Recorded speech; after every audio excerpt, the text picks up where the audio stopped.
बोलिए भगवान श्री कृष्ण की जय। गुरु नानक भगवान की जय। समस्त भक्तों की जय। हमने कल एक प्रश्न लिया था कि हमारे जीवन में आने वाले दुखों के क्या कारण हैं और उनका उत्तरदायी कौन है।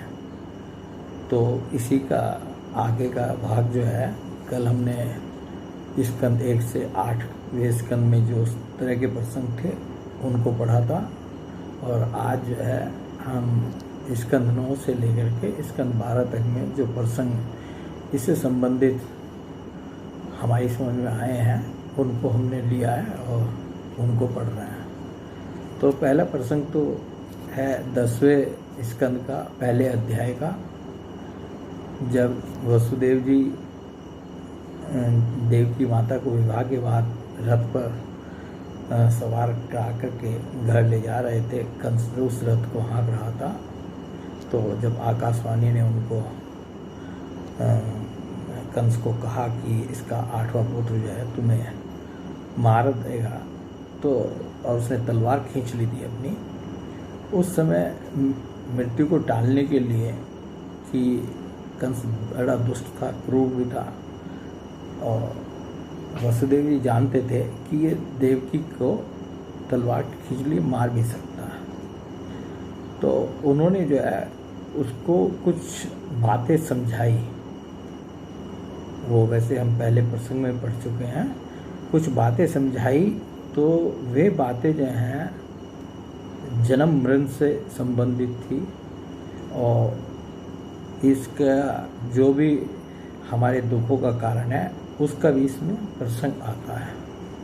और आज जो है विशेष रूप से हम ये देखेंगे कि जहाँ जहाँ पे भी इस तरह के प्रसंग आते हैं उनमें ज्ञान और वैराग्य की बातें भी आती हैं। वो चाहे जिसने भी कही हो, स्वयं भगवान के मुख से जो है कुछ इस तरह के प्रसंगों के समय जब उन्होंने ज्ञानोपदेश दिया है तो उसमें भी ज्ञान की बात आई है और वैराग्य की भी बात आई है। तो ये सब एक दूसरे से जो है संबंधित है। भगवान तो हर तरह से कल्याणी करना चाहते हैं कि मनुष्य का कैसे कल्याण हो, या जिसने भी ये इस तरह की बातें कही हैं वो सब कल्याण के लिए गई हैं दूसरों के। और हम तो ये समझते हैं कि ये सब हमारे कल्याण के लिए ही जो है ये जो भी प्रसंग है श्रीमद् भागवत में, ये सब एक जनमानस के कल्याण के लिए हैं। तो इनमें ज्ञान का भी और वैराग्य का भी बीच बीच में वर्णन आएगा, परंतु हमने फिर भी अपना ध्यान जो है केंद्रित उसी अपने जो प्रसंग को छांटा है कि दुख आते क्यों हैं जीवन में, इस पर रहेगा। तो वसुदेव जी ने कहा, वीरवर, जो जन्म लेते हैं उनके शरीर के साथ ही मृत्यु भी उत्पन्न होती है। तो जिनका जन्म होता है उनकी मृत्यु भी होनी निश्चित है। ये वसुदेव जी ने जो है कंस को कहा, आज हो या 100 वर्ष के बाद जो प्राणी है उसकी मृत्यु होगी ही। भाई बहुत ज़्यादा जी लिया आदमी तो क्या होगा, 100 साल जी लिया या 100 के ऊपर जी लिया, और इक्के दुक्के जो हमारे योगी और ऋषि मुनि हैं वो तो खैर उनकी तो आयु का कोई अनुमान ही नहीं रहता। जब शरीर का अंत हो जाता है तब जीव अपने कर्म के अनुसार दूसरे शरीर को ग्रहण करके अपने पहले शरीर को छोड़ता है। उसे विवश होकर ऐसा करना पड़ता है। तो यहाँ देखिए एक कर्म की प्रधानता बतलाई कि कर्म के अनुसार जो है उसको दूसरा शरीर मिलता है और वो पहले शरीर को छोड़ता है, विवश होकर जो है उसको ऐसा करना पड़ता है। जीव का मन, अब इसका थोड़ा सा और विस्तार से समझा रहे हैं। जीव का मन अनेक विकारों का पुंज है। देहांत के समय वह अनेक जन्मों के संचित और प्रारब्ध कर्मों की वासनाओं के अधीन होकर माया के द्वारा रचे हुए अनेक 5 भौतिक शरीरों में से जिस किसी शरीर के चिंतन में तल्लीन हो जाता है और मान बैठता है कि यह मैं हूँ, उसे वही शरीर ग्रहण करके जन्म लेना पड़ता है। तो ये एक जन्म की बात नहीं कह रहे हैं, ये अनेकों जन्म की बात कह रहे हैं कि अनेकों जन्मों के संचित जो इकट्ठे किए हुए हैं और प्रारब्ध जो उस जन्मों में किए हुए कर्म हैं, उनकी वासनाओं के अधीन होकर माया के द्वारा रचे हुए 5 भौतिक शरीर में से, जो ये हमारा शरीर जो 5 भौतिक शरीर है, इसमें से जिस शरीर के चिंतन में वो तल्लीन हो जाता है, बहुत से जो है मरने के समय जो है किसी अपने स्वजन का, किसी स्त्री का, स्त्री जो है पुरुष का, मतलब और भरत जी की कथा में तो देखा था वो अपने जो हिरण का बच्चा था जिसको वो पाल रहे थे, उसकी तरफ देखते देखते उन्होंने शरीर छोड़ा था और उनको क्या हुआ, अगले जन्म में जो है वो हिरण की योनि में जो है वो गए थे। तो वह उसे वही शरीर ग्रहण करके जन्म लेना पड़ता है। बुद्धिमान पुरुष को जहाँ तक उसकी बुद्धि और बल साथ दे मृत्यु को टालने का प्रयत्न करना चाहिए। प्रयत्न करने पर भी वह न टल सके तो फिर प्रयत्न करने वाले का कोई दोष नहीं है। जहाँ तक हो सके सभी को जो है मृत्यु को यदि टालने का कोई भी उपाय जो समझ में आए उसको टालने का प्रयत्न करें। और वो भी किस लिए, भाई मृत्यु तो टल जाएगी, परंतु जिंदा रह करके आप क्या करोगे, ये इस बात का भी जो है एक उद्देश्य लेकर के चलो कि हम जो है अब जो भगवान ने जो है मृत्यु तो टल गई, परंतु जो भगवान ने जीवन दिया है इसका उद्देश्य अब हमारा क्या है, और जो शेष जीवन है हम जो है जो भगवान की कृपा से हमें शेष जीवन मिला है इसमें हम क्या करें, क्या छोड़ें, क्या करें। और यदि हमें वैसा ही जीवन जैसा अब तक जीते रहे हैं वैसा ही जीवन जीना है तो फिर उस मृत्यु का टलने का फ़ायदा भी क्या है, कोई किसके लिए फिर जी रहे हैं। तो विधाता के विधान का पार पाना बहुत कठिन है। मृत्यु सामने आकर भी टल जाती है और टली हुई भी लौट आती है। अब यहाँ वसुदेव जी जो है भगवान के विधान की भी कितना की महिमा बतला रहे हैं कि भगवान का जो विधान है, इसका मतलब भगवान का विधान क्या, भगवान ने ऐसा विधान रच रखा था, ऐसा विधान किया हुआ है कि ये इस समय ये चीज़ होनी है।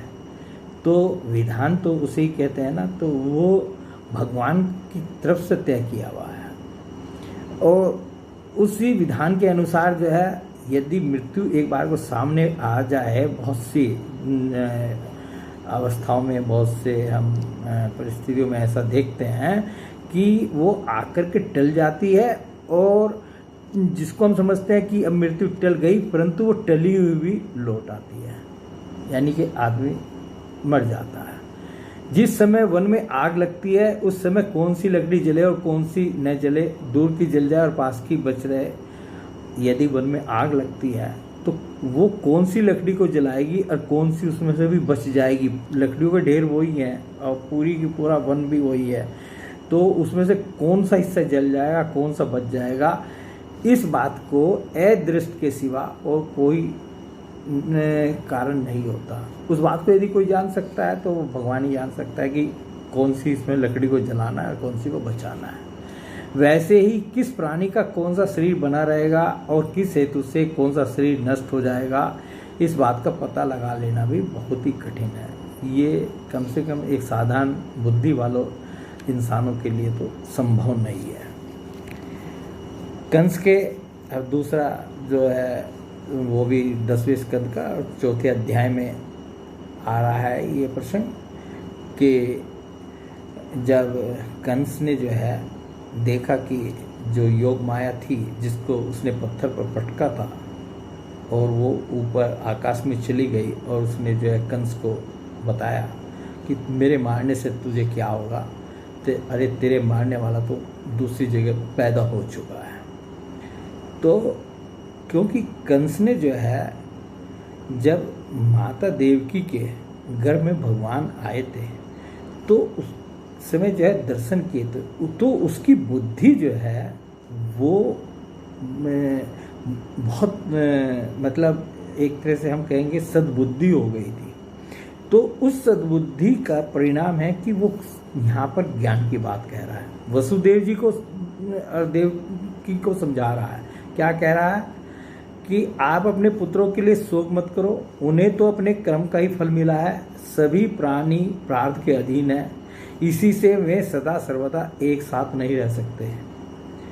ये एक हत्यारा जिसने कि छोटे छोटे बच्चों को मारा और वो ये उनके माता पिता को समझाए कि उन्हें तो अपने कर्म का ही फल मिला है और सभी प्राणी प्रारब्ध के अधीन है, इसी से वे सदा सर्वदा एक साथ नहीं रह सकते।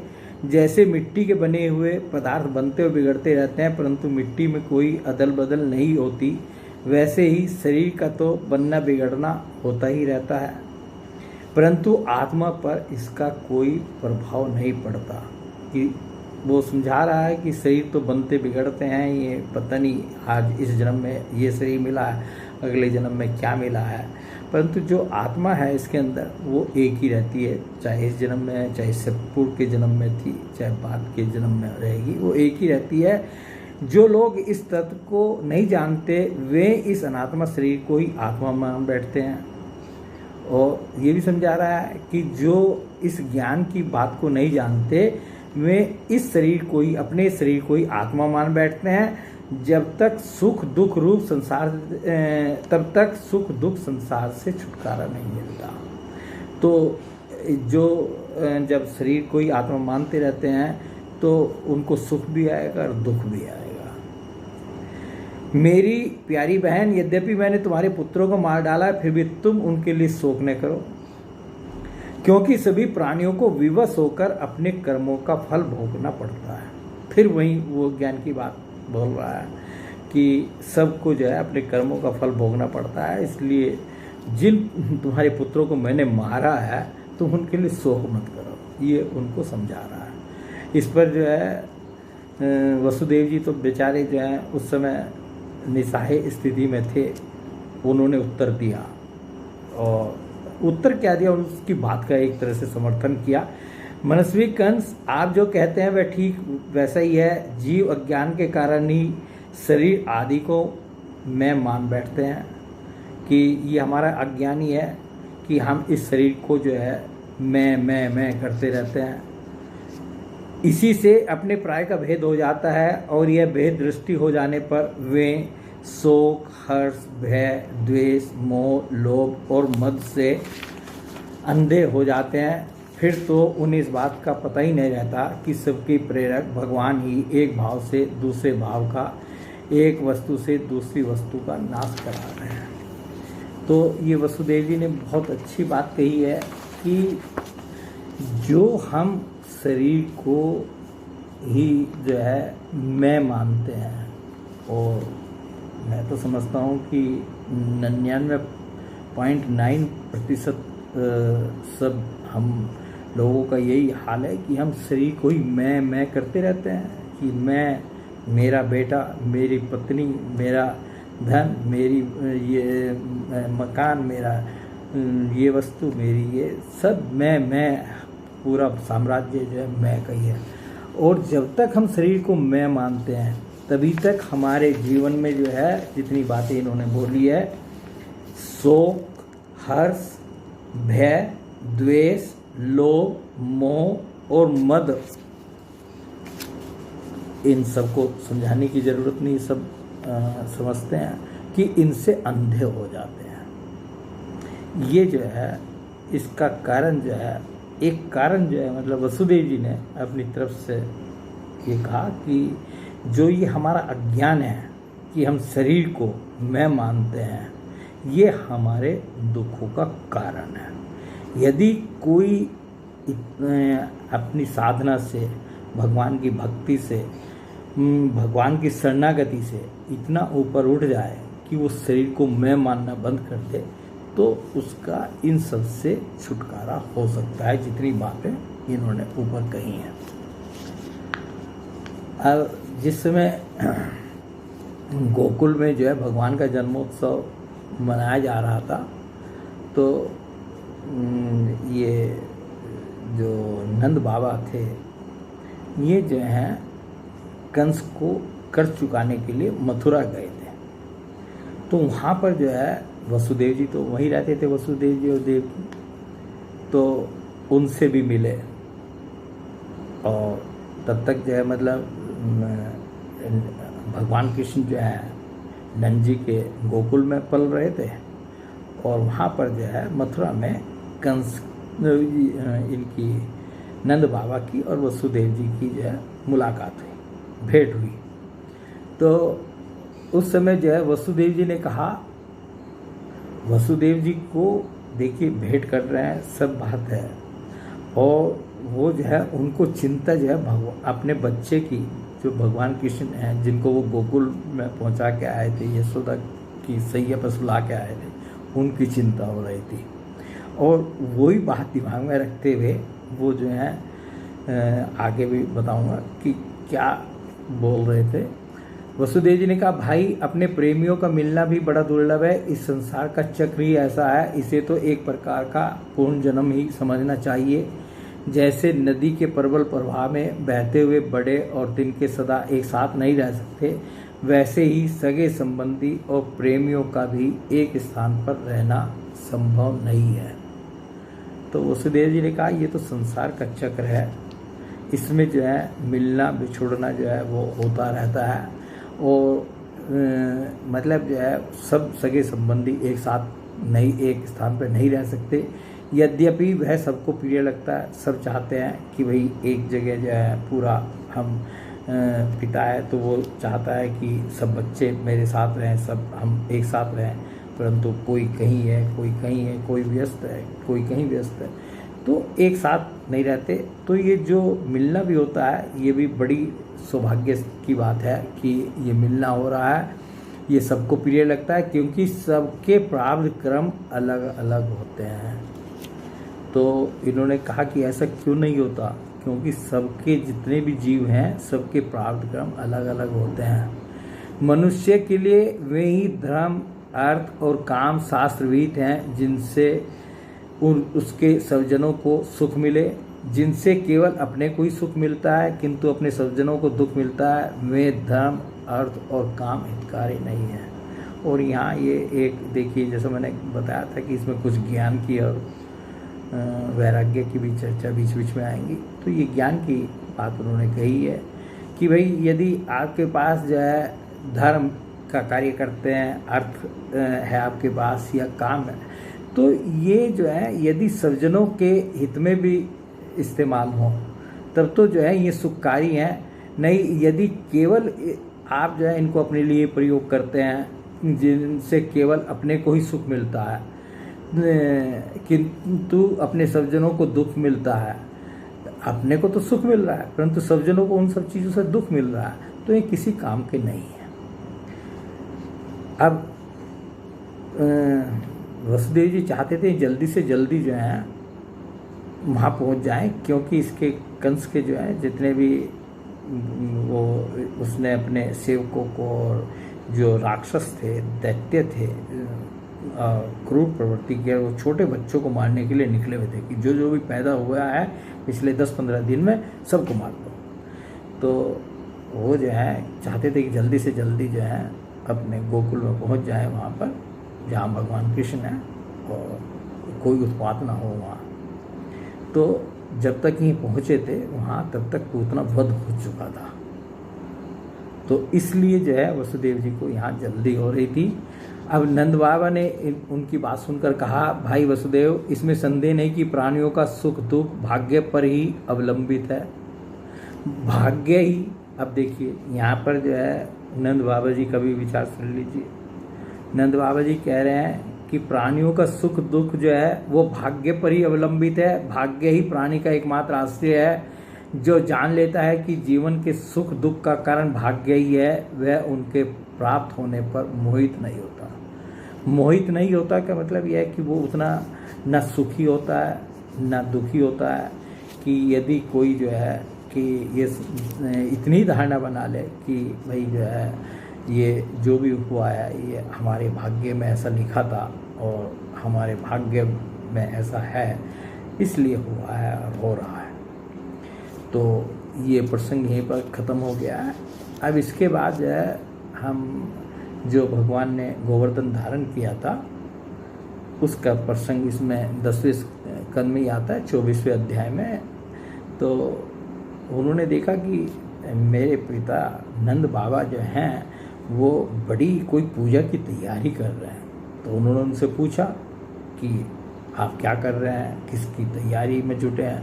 तो उन्होंने बताया कि ये गोवर्धन वो जो इंद्र हैं, तो इंद्र का जो है हम यज्ञ करते हैं और उनके लिए सब खान पान और सब जो है जितना भी है वो सब हो रहा है, उससे इंद्र की पूजा करते हैं। इंद्र क्योंकि हमारे देवता हैं और वो जो है वर्षा करते हैं जिससे हमें अन्न और सब मिलता है और उसी से हमारा पालन पोषण चलता है।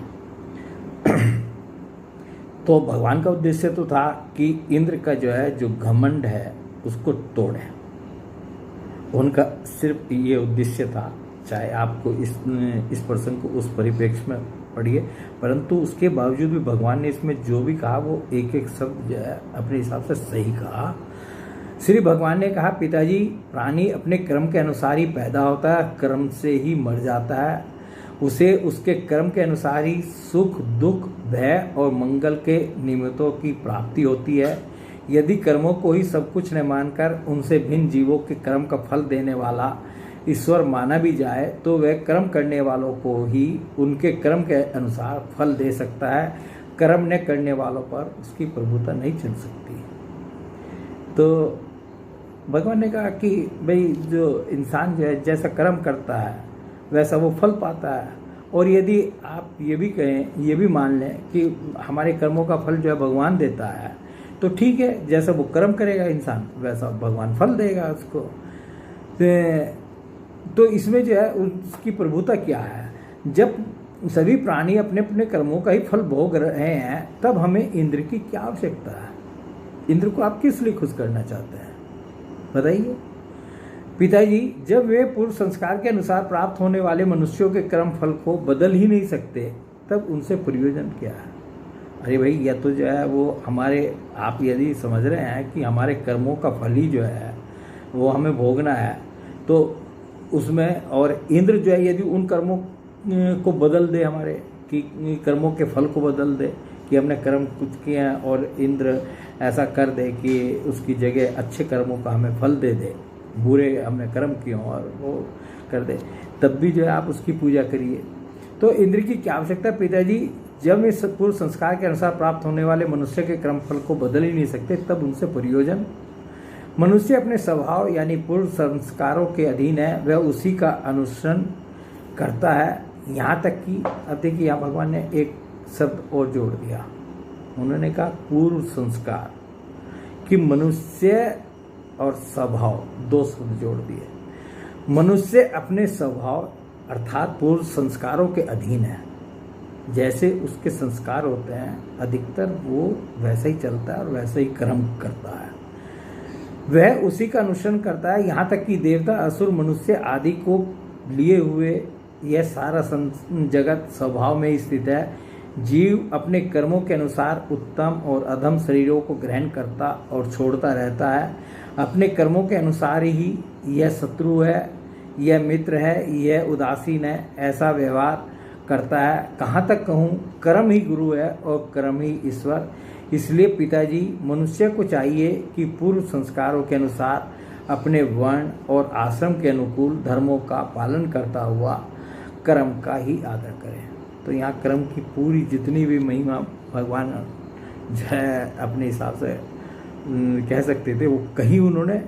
और उसके बाद साथ में ये भी कहा कि जो हमारा वर्ण है, जो हमारा आश्रम है, जैसे 4 आश्रम होते हैं, गृहस्थ आश्रम है, वानप्रस्थ आश्रम है, संन्यास आश्रम है, तो मतलब जो आश्रम है और जो हमारा वर्ण है, भाई 4 वर्ण है, तो उन वर्णों के अनुसार जो हमारा कर्तव्य बनता है, आश्रम के हिसाब से जो हमारा कर्तव्य, हमें अपने हिसाब से जो कर्म करते रहना चाहिए, जिसके द्वारा मनुष्य की जीविका सुगमता से चलती है और वही उसका इष्ट देव होता है। जैसे अपने विवाहित पति को छोड़कर 4 पति की सेवा करने वाली व्यभिचारिणी स्त्री कभी शांति लाभ नहीं करती, वैसे ही जो मनुष्य अपनी जीविका चलाने वाले एक देवता को छोड़कर किसी दूसरे की उपासना करते हैं उससे उन्हें कभी सुख नहीं मिलता। ब्राह्मण वेदों के अध्ययन अध्यापन से, क्षत्रिय पृथ्वी पालन से, वैश्य वार्तावर्ती से और शूद्र ब्राह्मण क्षत्रिय और वैश्यों की सेवा से अपनी जीविका का निर्वाह करें। ये भगवान ने जो है चारों वर्णों के क्या क्या मतलब क्रम है वो कह रहे हैं भगवान कि आप यदि वैश्य हैं तो ये करते रहिए, शूद्र हैं तो ये करते रहिए, ब्राह्मण हैं तो ये करते रहिए, क्षत्रिय हैं तो ये करते रहिए, तो इससे अपनी जीविका का निर्वाह करें। अच्छा, अब आगे कह रहे हैं अब अपने ऊपर नंद बाबा जी को समझाना है। वैश्यों की वार्तावर्ती 4 प्रकार की है: कृषि, वाणिज्य, गोरक्षा और ब्याज लेना। हम लोग उन चारों में से एक केवल गोपालन ही सदा से करते आए हैं। हम तो वैश्य हैं और उसमें जो है हम गोपालन करते आए हैं। तो पिताजी, इस संसार की स्थिति, उत्पत्ति और अंत के कारण क्रम से सद्गुण, रजोगुण और तमोगुण है। यह विविध प्रकार का संपूर्ण जगत स्त्री पुरुष के संयोग से रजोगुण के द्वारा उत्पन्न होता है। उसी रजोगुण की प्रेरणा से मेघगण सब कहीं जल बरसाते हैं। उसी से अन्न और अन्न से ही सब जीवों की जीविका चलती है। इसमें भला इंद्र का क्या लेना देना। ये भी बता दिया कि जो मेघ बरसते हैं या वर्षा होती है वो क्यों होती है और उसमें इंद्र का कोई लेना देना नहीं है। आप समझते हैं कि इंद्र जो है वर्षा करते हैं और भगवान को तो जो है भगवान का तो उद्देश्य जो है इंद्र का घमंड तोड़ना था।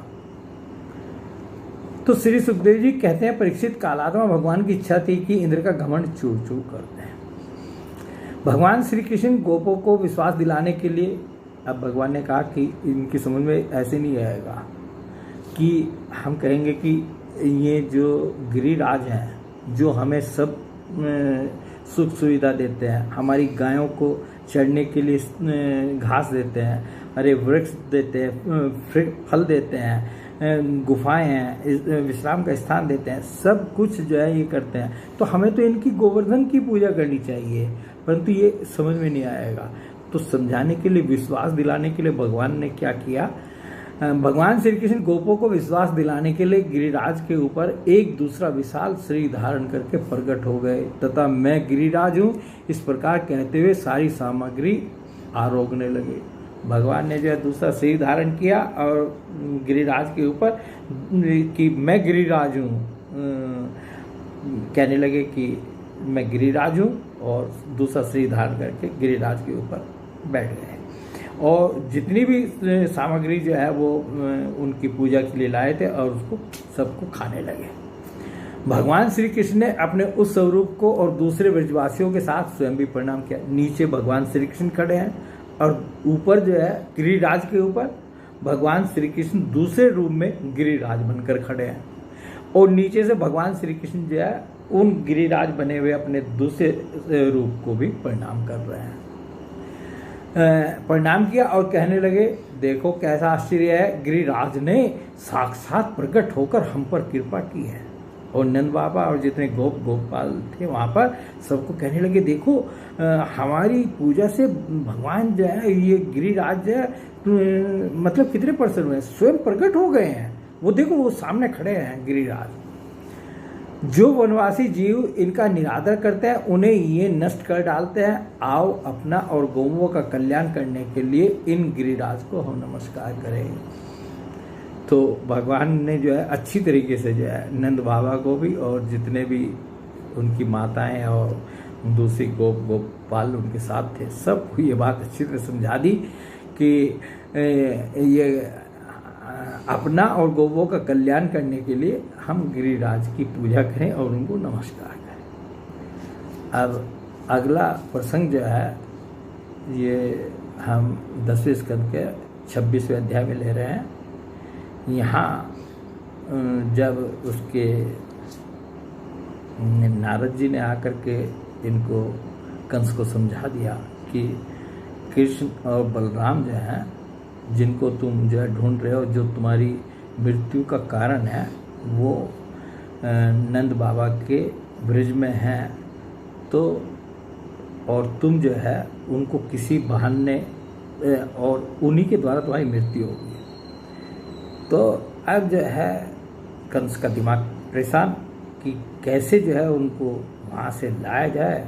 तो उसके लिए उन्होंने जो है किसको छांटा, अक्रूर जी को छांटा। अक्रूर जी एक तो इनके संबंधी थे, तो और उसको उन पर विश्वास भी था कि भाई जो है यदि अक्रूर जी जाएंगे, अकेले एक अक्रूर जी ऐसे व्यक्ति दिखाई दिए उसको कि जो कि वहाँ जाएं और प्रेम से जो है दोनों बालकों को जो है ले आएंगे।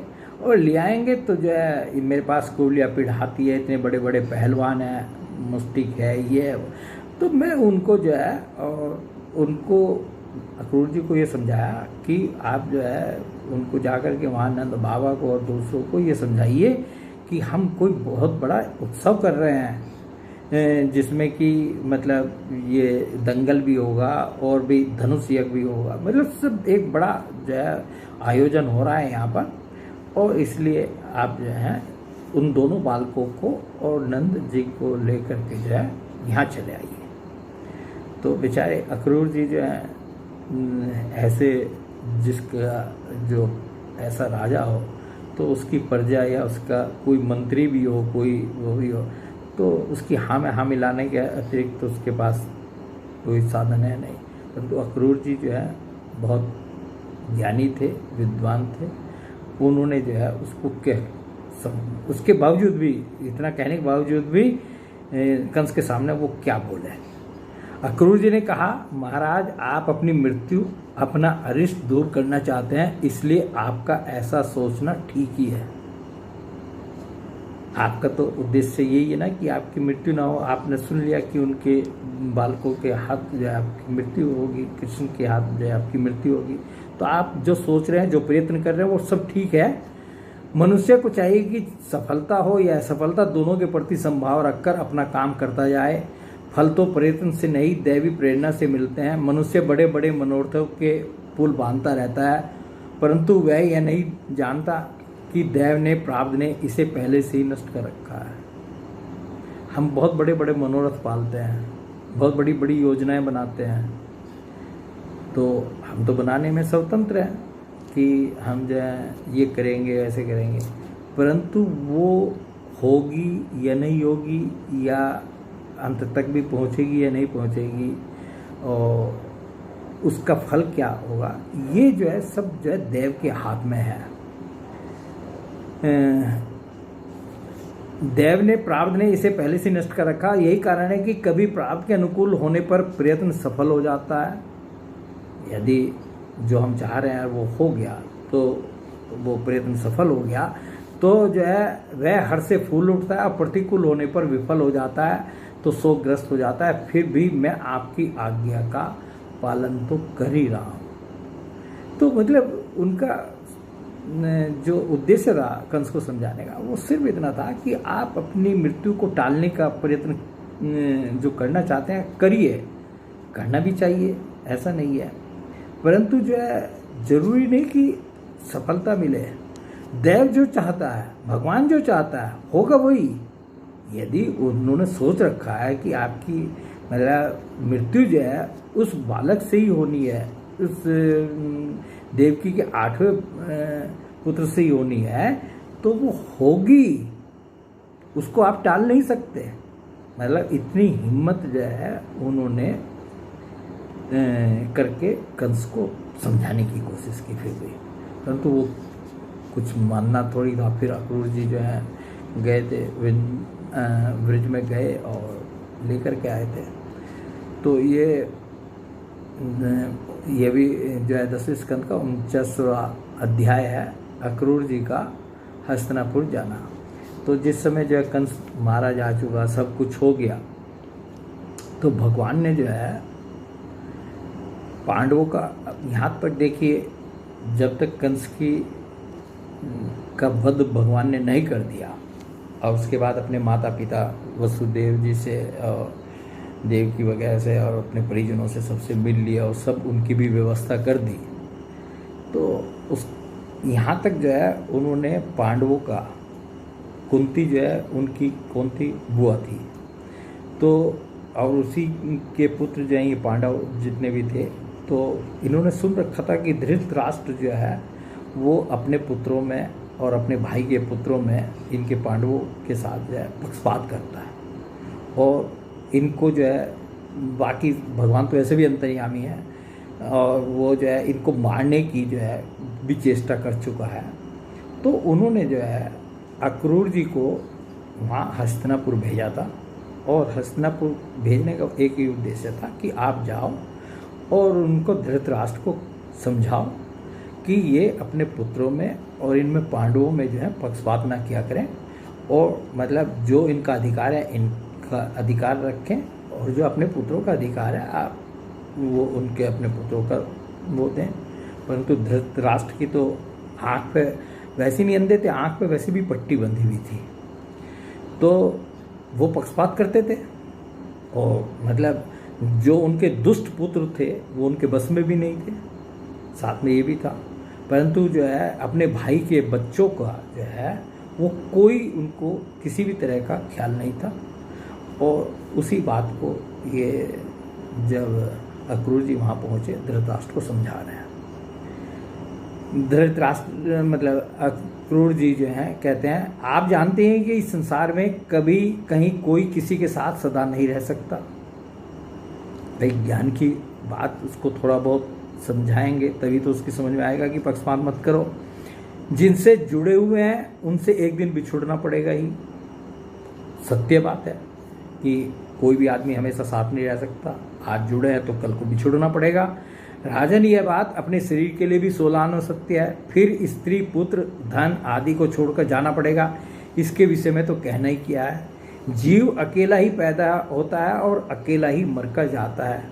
अपनी करनी भरनी का पाप पुण्य का फल भी अकेला ही भुगतता है। जिन स्त्री पुत्रों को हम अपना समझते हैं वे तो हम तुम्हारे अपने हैं, हमारा भरण पोषण करना तुम्हारा धर्म है। इस प्रकार की बातें बनाकर मूर्ख प्राणी के अधर्म से इकट्ठे किए हुए धन को लूट लेते हैं। जैसे जल में रहने वाले जंतुओं के सरसव जल को उन्हीं के संबंधी चाट जाते हैं, यह मूर्ख जीव जिन्हें अपना समझकर अधर्म करके भी पालता पोसता है, वही प्राण धन पुत्र आदि इस जीव को असंतुष्ट छोड़कर ही चले जाते हैं।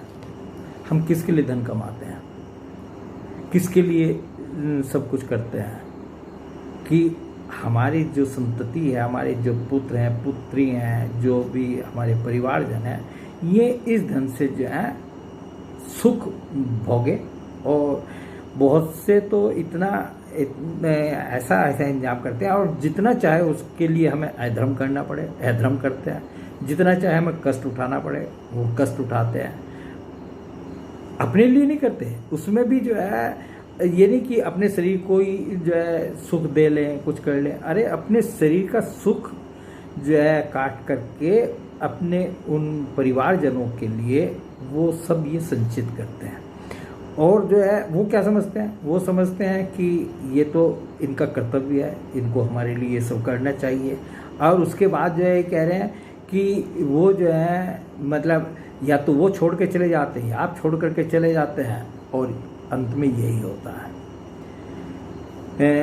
वे तो हम तुम्हारे अपने हैं, हमारा भरण पोषण करना तुम्हारा धर्म है। इस प्रकार की बातें बनाकर मूर्ख प्राणी के अधर्म से इकट्ठे किए हुए धन को लूट लेते हैं। जैसे जल में रहने वाले जंतुओं के सरसव जल को उन्हीं के संबंधी चाट जाते हैं, यह मूर्ख जीव जिन्हें अपना समझकर अधर्म करके भी पालता पोसता है, वे ही प्राण धन और पुत्र आदि इस जीव को असंतुष्ट छोड़कर ही चले जाते हैं।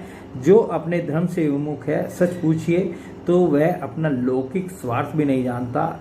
जिनके लिए वह अधर्म करता है वे तो उसे छोड़ ही देंगे, उसे कभी संतोष का अनुभव न होगा, और वह अपने पापों की गठरी सिर पर लादकर स्वयं घोर नरक में जाएगा। ये बात जो है अक्रूर जी धृतराष्ट्र को समझा रहे हैं कि महाराज जो है जिन पुत्रों के लिए आप जो है सब इतना करते हैं या कर रहे हैं, अन्याय भी कर रहे हैं, तो ये जो है आप कर क्या रहे हैं, पापों की गठरी अपने सिर पर लाद रहे हैं, और उससे जो है क्या होता है, घोर नरक मिलता है। इसलिए महाराज ये बात समझ लीजिए कि यह दुनिया 4 दिन की चांदनी है, सपने का खिलवाड़ है, जादू का तमाशा है, और है मनोराज्य मात्र। आप अपने प्रयत्न से, अपनी शक्ति से चित्त को रोकिए। इन्होंने कहा अपने प्रयत्न कीजिए, शक्ति लगाइए उसमें, और अपने इस चित्त को जो है अंदर जो आपका चित्त है उसको रोकिए। ममता वश पक्षपात न कीजिए। पक्षपात भी क्यों करता है आदमी, ममता वश करता है ना, कि ये मेरे अपने बच्चे हैं, ये मेरे भाई के बच्चे हैं, इसीलिए तो पक्षपात करता है ना। तो उस ममता को रोकने के लिए अक्रूर जी जो हैं धृतराष्ट्र को समझा रहे हैं कि आप जब प्रयत्न भी कीजिए, प्रयास कीजिए और पूरी शक्ति लगाइए और चित्त में से जो है ये ममता को हटाकर पक्षपात को जो है वो छोड़ दीजिए। आप समर्थ हैं, समताओं में स्थित हो जाइए और इस संसार की ओर से उपराम शांत हो जाइए। राजा अब जब इतना सब ज्ञान जो है उन्होंने उनको दे दिया तो उसके बाद उनका भी उत्तर सुन ले। धृतराष्ट्र ने कहा, धृतराष्ट्र जी ने कहा कि आपने जो ज्ञान दिया वो बहुत बढ़िया चीज़ है, इसमें कोई दो राय नहीं, और आपने कुछ झूठ भी नहीं कहा, सब सच्ची बात कही है, परंतु ये मेरा ज्ञान कैसे नहीं टिकता। फिर भी हमारे हितैषी अक्रूर जी, मेरे चंचल चित्त में आपकी यह प्रिय शिक्षा तनिक भी नहीं ठहर रही है, क्योंकि मेरा हृदय पुत्रों की ममता के कारण अत्यंत विषम हो गया है। जैसे स्फटिक पर्वत के शिखर पर एक बार बिजली कौंधती है और दूसरे ही क्षण अंतर्ध्यान हो जाती है। जो स्फटिक पर्वत होते हैं तो उस पर जो है जैसे बिजली आई वो एकदम पूरे चमकीले दिखाई देने लगते हैं, और जैसे ही आकाशीय बिजली जो है वो गई तो वो फिर वैसे ही तो कह रहे हैं कि आपका ज्ञान जो है ना, जो आपने मुझे ज्ञान दिया वो सिर्फ उतनी देर असर करता है जितनी देर वो बिजली असर करती है। बिजली से जो है वो स्फटिक पर्वत दिखाई देता है, उतनी देर ही उसका असर होता है, उसके बाद ना आगे ना पीछे कुछ नहीं है, साफ। तो ये ज्ञान देने वालों की और जो सुनने वाले हैं उनकी ये स्थिति है। अब ये 10वें स्कंद का ही 54वां अध्याय हम पढ़ रहे हैं। तो जिस टाइम भगवान ने जो है रुक्मणी जी को का अपहरण करके लाए थे, वो रुक्मणी जी के विवाह की कथा तो सब जानते हैं कि भगवान के पास जो उन्होंने एक ब्राह्मण देवता को भेजा था। रुक्मणी जी चाहती थी कि उनका विवाह जो है भगवान श्री कृष्ण के साथ ही हो, और उनके भाई रुक्मी थे रुक्मणी जी के, तो वो जो है उन्होंने उनका विवाह जो है शिशुपाल के साथ तय कर दिया था, और शिशुपाल की बारात भी आ गई थी, और शिशुपाल के जो दोस्त थे वो सारे के सारे जो हैं उनकी बारात में आए थे, उसमें जरासंध भी जो है आए थे। और जरासंध कौन थे ये भी बता दें आपको। जरासंध जो हैं कंस के ससुर थे। तो ये जो है ये भी आए थे, और ये तो वैसे भी, और भगवान श्री कृष्ण जो है उस ब्राह्मण के साथ जो है अपना रथ पर सवार होकर के जो है जिस दिन विवाह होना था उससे पहले पहुंच गए। तो अब बाकी तो जो घबराए होंगे सब घबराए होंगे। अब भगवान जिस टाइम अपहरण करके जो है रुक्मणी जी को जो है लेके चल दिए, तो इन्होंने सबने जो है मिल करके उनके ऊपर भगवान की, अब फिर पीछे से बलराम जी भी आ गए थे, इनको जो है बलराम जी और उनके साथ सेना और यादव लोग भी आ गए थे, तो इन सब के ऊपर आक्रमण कर दिया। तो ये रुक्मी जो था ये सीधा जो है भगवान से भिड़ा कि भगवान को मारना इसने चाहा, तो भगवान ने जो है उसका ऐसा हाल कर दिया कि बस ये थोड़ी सी कसर रह गई थी उसको मारने की। तो इसी बीच में जो है रुक्मणी जी ने जो है भगवान के पैर पकड़ लिए और कहने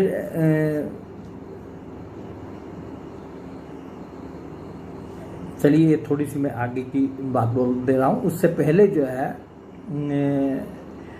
ये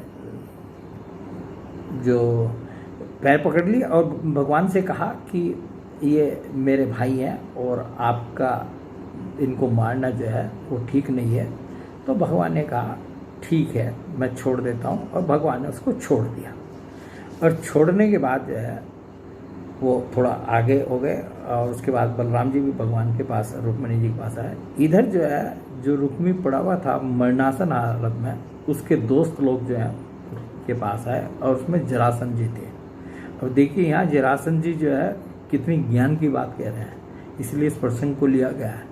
जरासंध कहने लगे शिशुपाल जी आप तो एक श्रेष्ठ पुरुष हैं, यह उदासी छोड़ दीजिए, क्योंकि राजन कोई भी बात सर्वदा अपने मन के अनुकूल ही हो या प्रतिकूल ही हो, इस संबंध में कुछ स्थिरता किसी भी प्राणी के जीवन में नहीं देखी जाती कि जैसा हम चाहें वो बात वैसी ही हो। वो प्रतिकूल भी हो सकती है, जैसा हम चाह रहे हैं वैसी भी हो सकती है, उसके प्रतिकूल भी हो सकती है। जैसे कठपुतली बाजीगर की इच्छा के अनुसार नाचती है, वैसे यह जीव भी भगवत इच्छा के अधीन रहकर सुख और दुख के संबंध में यथाशक्ति चेष्टा करता रहता है। अब देखिए जरासंध जी हैं और वो कितनी बड़ी बात कह रहे हैं कि वो भी यही कह रहे हैं कि इसमें जो भी कुछ होता है हम प्रयत्न जरूर करते हैं, परंतु जो उसका फल होता है वो भगवत इच्छा के अनुसार ही मिलता है। जैसा भगवान चाहते हैं वैसा ही होता है। वो प्रतिकूल भी हो सकता है, अनुकूल भी हो सकता है। देखिए, और उसका उदाहरण भी दे रहे हैं। देखिए, श्री कृष्ण ने मुझे 23 अक्षौहिणी सेनाओं के साथ 17 बार हरा दिया। ये जरासंध की और भगवान श्री कृष्ण की जो 18 बार लड़ाई हुई थी, तो 17 बार जो है ये हर बार जो 23 अक्षौहिणी सेना लेकर के भगवान से युद्ध करने जाता था और भगवान ने 17 बार इनको हराया। और 18वीं बार जो है उसका उद्देश्य दूसरा था, वो कथा में विस्तार से दूसरी जगह आता है। भगवान जो है छोड़ करके भाग चले तो और इसकी जीत हो गई। मैंने केवल एक बार 18वीं बार उन पर विजय प्राप्त की, फिर भी इस बात को लेकर मैं न तो कभी शोक करता हूँ और न तो कभी हर्ष, क्योंकि मैं जानता हूँ कि प्रारब्ध के अनुसार काल भगवान ही इस चराचर जगत को झकझोरते रहते हैं।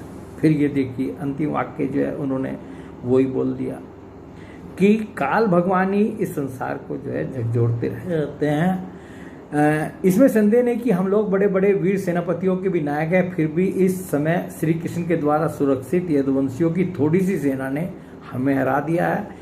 इस बार हमारे शत्रुओं की जीत हुई, क्योंकि काल उन्हीं के अनुकूल था। जब काल हमारे दाहिने होगा तब हम भी जीत लेंगे।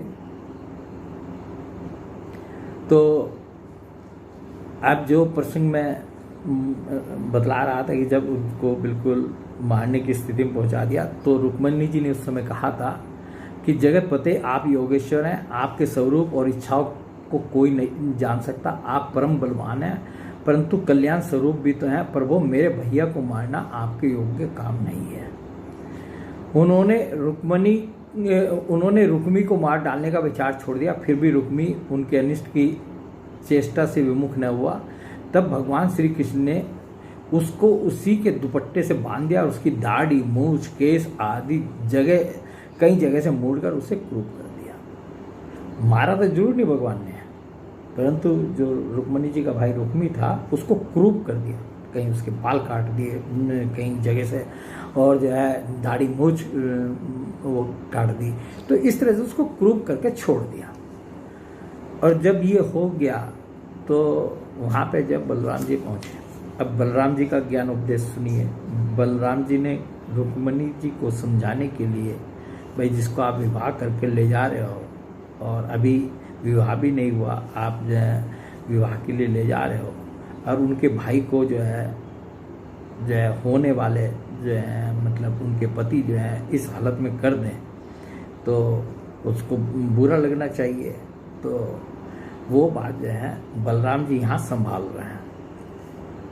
इसके बाद बलराम जी ने रुक्मणी को संबोधन करके कहा, साध्वी, तुम्हारे भाई का रूप विकृत कर दिया गया है। यह सोचकर हम लोगों से बुरा न मानना, क्योंकि जीव को सुख दुख देने वाला कोई दूसरा नहीं है, उसे तो अपने ही कर्म का फल भोगना पड़ता है। ये हमारे बलराम भगवान जो हैं वो कह रहे हैं कि जीव को जो है कोई दूसरा सुख दुख नहीं देता, उसको तो अपने कर्म का फल ही भोगना पड़ता है। जब श्री कृष्ण, अब वो श्री कृष्ण से भी बोले कि कृष्ण यदि अपना सगा संबंधी वध करने योग्य अपराध करे तो भी अपनी संबंधियों के द्वारा उसका मारा जाना उचित नहीं, उसे छोड़ देना चाहिए।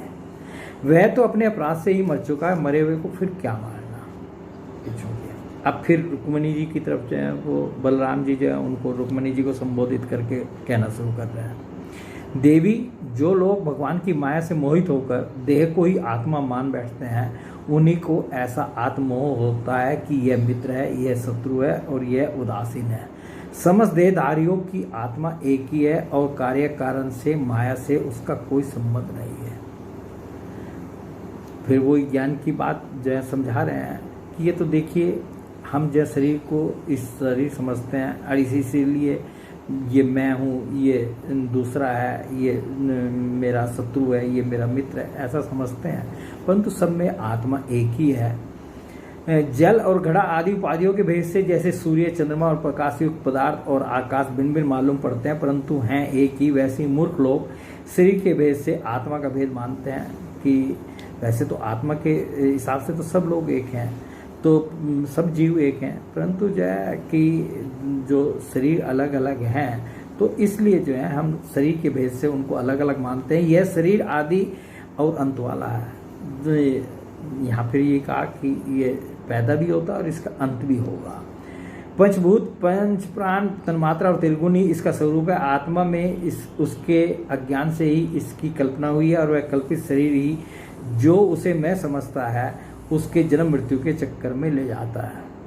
कि हम सभी समझते हैं कि हम इसी शरीर को मैं समझते हैं और वो कह रहे हैं कि जो इसको मैं समझता है उसको ये जन्म मृत्यु के चक्कर में ले जाता है। साध्वी, नेत्र और रूप दोनों ही सूर्य के द्वारा प्रकाशित होते हैं, सूर्य ही उनका कारण है, इसलिए सूर्य के साथ नेत्र और रूप का न तो कभी वियोग होता है और न संयोग। इसी प्रकार समस्त संसार की सत्ता आत्मसत्ता के कारण जान पड़ती है। समस्त संसार का प्रकाशक आत्मा ही है। फिर आत्मा के साथ दूसरे असत पदार्थों का संयोग या वियोग तो हो ही कैसे सकता है। जन्म लेना, रहना, बढ़ना, बदलना, घटना और मरना, ये सारे विकार तो शरीर के होते हैं। आत्मा का इनसे कोई लेना देना नहीं है। जो आपका वास्तविक स्वरूप है उसका इन सब चीज़ों से जो है कोई लेना देना नहीं। ये सब जो है शरीर के साथ ही जो है हो रहे हैं। जैसे कृष्ण पक्ष के कलाव का ही क्षय होता है, चंद्रमा का नहीं, परंतु अमावस्या के दिन व्यवहार में लोग चंद्रमा का ही क्षय हुआ कहते सुनते हैं, वैसे ही जन्म मृत्यु जैसे कि कृष्ण पक्ष में जो है चंद्रमा जो है घटने शुरू हो जाते हैं तो चंद्रमा कहीं चले थोड़ी जाते हैं। वो तो हम कहते हैं कि ये जो है घट रहे हैं। तो उसी तरह से कह रहे हैं कि ये जो कलाव का जो क्षय होता है उससे चंद्रमा का क्षय हुआ कहते सुनते हैं। वैसे ही जन्म मृत्यु आदि सारे विकार शरीर के होते हैं, परंतु लोग उसे भ्रमवश अपने आत्मा का तो ये समझा रहे हैं कि जो भी है, जो ये जन्म मरण है, ये सब शरीर का है, आत्मा का हम इसको मान लेते हैं।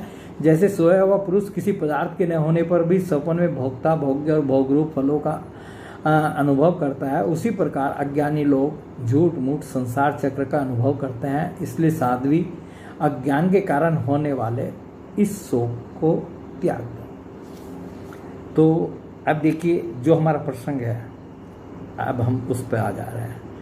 यहाँ जो है इन्होंने कहा, बलराम जी ने रुक्मिणी जी को जब समझाया, उन्होंने कहा कि अज्ञानी, जो मनुष्य के अंदर अज्ञान है वो ही शोक का कारण है। यदि कोई ज्ञान, और अज्ञान भी क्या है, अज्ञान को यदि हम, वैसे तो ज्ञानी और अज्ञानी की बहुत बड़ी विस्तृत परिभाषा और चर्चा है, परंतु जैसा कि मैंने श्रीमद् भागवत में या दूसरे ग्रंथों में देखा है, यदि हम एक वाक्य में उस बात को कहना चाहें तो वो यह है कि इस शरीर को ही आत्मा मान लेना वो ही सबसे बड़ा अज्ञान है। अब यदि कोई ऐसे ज्ञानी पुरुष जो बिरले ही होते हैं वो इतने ऊंचे उठ गए हों कि वो इस शरीर को मैं नहीं मानते और इतना उनको ज्ञान प्राप्त हो गया, तो उनके जीवन में सुख दुख कुछ होता भी नहीं। वो हर समय जो है अपने आत्म स्वरूप में जो है स्थित रहते हैं। तो यहाँ जो है रुक्मिणी जी को जो समझाते हैं, बलराम जी ने जो है वो ये कहा कि अज्ञानी जो है मनुष्य के सुख दुख का कारण है। बस इतना ही हम कहना चाहते हैं। इसके बाद जो है अगला प्रसंग हम ये भी स्कंद 10 का 73वें अध्याय में आता है। तो यहाँ पर जो है यहाँ थोड़ा सा भगवान जो है हम लोगों को मतलब समझा तो वो दूसरों को रहे हैं, परंतु हम लोगों को भी समझाने के लिए हम तो ये समझते हैं जो भी वो भगवान जो है या कोई भी महापुरुष किसी भी ग्रंथ में जो है दूसरे के लिए बोलता है वो हम जनहितार्थ के लिए बोलता है कि उससे हम जो है कुछ समझें। तो भौमासुर ने जो है वो बहुत सी जो है इन्होंने राजाओं को कैद करके रख रखा था और जो है उनका दूत गया था भगवान के पास और उन्होंने भगवान ने जो है आकर के उनको वो छुड़वाया था। भौमासुर ने वो बात थी इनकी जरासंध की। और उसके बाद जब वो छूट गए तो भगवान श्री कृष्ण ने कहा, राजाओं को संबोधित करके कहा, नरपतियों तुम लोगों ने जैसी इच्छा प्रकट की है उसके अनुसार आज से मुझ में तुम लोगों की निश्चय ही सुदृढ़ भक्ति होगी। यह जान लो कि मैं सबका आत्मा और सबका स्वामी हूँ। नरपतियों तुम लोगों ने जो निश्चय किया है वह सचमुच तुम्हारे लिए बड़े सौभाग्य और आनंद की बात है। तुम लोगों ने मुझसे जो कुछ कहा है वह बिल्कुल ठीक है, क्योंकि मैं देखता हूँ धन संपत्ति और ऐश्वर्य के मद से चूर होकर बहुत से लोग उच्छृंख और मतवाले हो जाते हैं। है नहुस, वेन, रावण, नरकासुर आदि अनेकों देवता, दैत्य और नरपति श्रीमद के कारण अपने स्थान से पद से च्युत हो गए। तुम लोग यह समझ लो कि शरीर और इसके संबंधी पैदा होते हैं, इसलिए उनका नाश भी अवश्यंभावी है। अतः उनमें आसक्ति मत करो। बड़ी सावधानी से मन और इंद्रियों को वश में रखकर यज्ञों के द्वारा मेरा यजन करो और धर्मपूर्वक प्रजा की रक्षा करो। तुम लोग अपनी वंश परंपरा की रक्षा के लिए भोग के लिए नहीं संतान उत्पन्न करो और प्रारब्ध के अनुसार, यहाँ भगवान कह रहे हैं उन राजाओं को संबोधित करके कह रहे हैं, प्रारब्ध के अनुसार जन्म मृत्यु सुख दुख लाभ हानि जो कुछ भी प्राप्त हो उन्हें समान भाव से मेरा प्रसाद समझकर सेवन करो और अपना चित्त मुझ में लगाकर जीवन बिताओ। ये भगवान जो है उन राजाओं को नहीं समझा रहे हैं, ये हमें भी समझा रहे हैं कि जो है ये स्थिति जो है आप लोगों की सबकी होनी चाहिए और भगवान में जो है अपना चित्त लगाना चाहिए। देह और देह के संबंधियों से किसी प्रकार की आसक्ति न रखकर उदासीन रहो। अपने आप में आत्मा में रमन करो और भजन तथा आश्रम की योग्य व्रतों का पालन करते रहो। अपना मन भली भांति मुझ में लगाकर अंत में तुम लोग मुझ ब्रह्म स्वरूप को ही प्राप्त हो जाओगे। तो भगवान ने जो है देखिए यहाँ पर जो हमारा प्रसंग है उसके बारे में भी बोला और साथ में जो है हमारे कल्याण के लिए क्या हो सकता है, किस तरह से हमें जीवन जीना चाहिए, इसके बारे में भगवान ने शिक्षा दी। हाँ, एक बात मैं ज़रूर कहूँगा, देखिए जैसे कि अभी मैंने भौमासुर या जरासंध की बात कही, तो इस तरह की गलतियाँ मेरे से जो हैं जगह जगह कहीं उच्चारण की वजह से और प्रवाह की वजह से और कभी जो है दिमाग में सही नाम ना आने की वजह से हो सकती है। उनके लिए मैं आपसे सबसे क्षमा चाहूँगा और मूल पाठ का यदि आप भागवत में पढ़ेंगे वो करेंगे वो सब आपको पता चल जाएगा। तो इस प्रकार भगवान ने उन राजाओं को समझाया और उनको कष्ट से मुक्त कर दिया। अब ये जो है 10वां स्कंद का 82वां अध्याय है और यहाँ पर भी जो है भगवान की जो है वो एक बार जो है ये सारे यदुवंशी जो हैं कुरुक्षेत्र में गए थे, वो तीर्थ है तो वहाँ स्नान और वो मतलब जो है एक बड़ा अच्छा महोत्सव था। तो जब इनको नंद बाबा और यशोदा मैया और गोप वालों को सबको पता चला कि भगवान वहाँ है तो ये सब भी वहाँ पहुँचे थे और वहाँ पहुँचने के बाद जो है सब जन जो है उधर से वो भी आए थे जो हस्तिनापुर से जो है, तो ये सब आपस में मिले और सब ने जो है एक दूसरे से अलग अलग बातें की। भगवान की रानियों से जो है द्रौपदी जी की बहुत अच्छी वो द्रौपदी की बातचीत हुई, बहुत सुंदर चर्चा है वो भी। और जब सब लोग मिल चुके और राहत आई है सब, तो भगवान जो है अपनी प्रेयसी गोपियों के पास गए और उनका उद्देश्य था कि वो जानते थे कि गोपियाँ जो हैं उनके विरह में व्याकुल हैं और वो आज तक भी भगवान श्री कृष्ण को जो है भुला नहीं पाई हैं और उनके बिना कितनी दुखी रहती हैं। और भगवान श्री कृष्ण जो है ब्रज में जा कर के रह नहीं सकते, उनको इतनी चीज़ें आगे की देखनी थी। तो उन्होंने जो है पहले तो उद्धव जी को भेजा था, उद्धव जी ने उनको ज्ञान दिया था, आत्मज्ञान दिया था। अब जो है भगवान स्वयं जो है यहाँ गोपियों को आत्मज्ञान दे रहे हैं। मेरी प्यारी गोपियों, कहीं तुम लोगों के मन में यह आशंका तो नहीं हो गई है कि मैं अकृतज्ञ हूँ और ऐसा समझकर तुम लोग हमसे बुरा तो नहीं मानने लगी हो। निसंदेह भगवान ही प्राणियों के संयोग और वियोग के कारण होते हैं। यहाँ जो है भगवान जो है देखिए हमारे प्रसंग के बारे में बोल रहे हैं कि भगवान ही प्राणियों के संयोग और वियोग के कारण होते हैं। वो बोल रहे हैं अपने और गोपियों के संयोग और वियोग के संबंध में कि भाई मैं जो वहाँ पे रहता था, आप सब लोगों से भेंट होती थी, सब बात थी, और अब मैं जो हूँ यहाँ आ गया हूँ मथुरा जो है और यहाँ का सब चीज़ें देख रहा हूँ और वहाँ नहीं जा पाता मैं। तो ये जो हमारा योग है ये भी जो है भगवान की प्रेरणा से ही, भगवान की वैसे ही हुआ है। भगवान ही प्राणियों के संयोग और वियोग के कारण होते हैं। जैसे वायु बादलों, तिनकों, रुई और धूल के कणों को एक दूसरे से मिला देती है और फिर स्वच्छंद रूप से उन्हें अलग अलग कर देती है, वैसे ही समस्त पदार्थों के निर्माता भगवान भी सबका संयोग वियोग अपनी इच्छानुसार करते रहते हैं। सखियों, यह बड़े सौभाग्य की बात है कि तुम सब लोगों को मेरा वह प्रेम प्राप्त हो चुका है जो मेरी ही प्राप्ति कराने वाला है, क्योंकि मेरे प्रति की हुई प्रेम भक्ति प्राणियों को अमृतत्व अथवा यानी परमानंद धाम प्रदान करने में समर्थ है। प्यारी गोपियों, जैसे घटपट आदि जितने भी भौतिक पदार्थ हैं उनके आदि अंत और मध्य में बाहर और भीतर उनके मूल कारण पृथ्वी, जल, वायु, अग्नि और आकाश ही उत्पन्न हो रहे हैं, वैसे ही जितने भी पदार्थ हैं उनके पीछे, पहले, पीछे, बीच में, बाहर और भीतर केवल मैं ही मैं हूँ। इसी प्रकार सभी प्राणियों के शरीर में यही पांचों भूत कारण रूप से स्थित हैं और आत्मा भोक्ता के रूप में अथवा जीव के रूप में स्थित है, परंतु मैं इन दोनों से परे अविनाशी सत्य हूँ। ये दोनों मेरे ही अंदर प्रतीत होते हैं।